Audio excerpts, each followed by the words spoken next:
दुनिया को खरीदना बेवकूफ़ लोगों की तजारत है।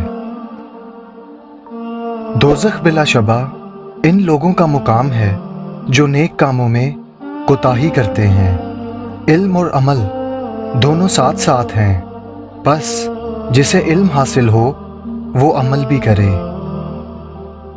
बेअंदाज माल भी अगर इसराफ और फजूल खर्ची से इस्तेमाल किया जाए तो थोड़ा और नाकाफ़ी होता है। तवक्कुल ये है कि आदमी अपनी कुव्वत और ताकत से हटकर तकदीर इलाही पर राज़ी रहे। सखावत ये है कि तुम अपना माल खर्च करो और दूसरों के माल पर नज़र ना रखो।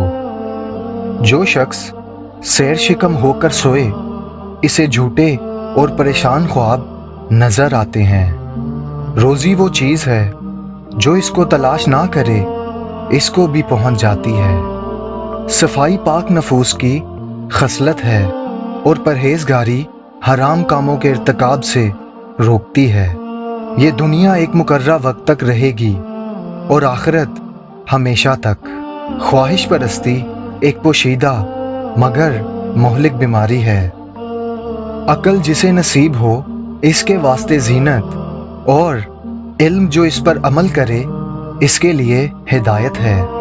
अक्ल जहान में निहायत प्यारा दोस्त होता है। सबसे पहली इबादत यह है कि इंसान मुसीबत में सब्र करके अल्लाह की तरफ से मदद का मुंतज़िर रहे।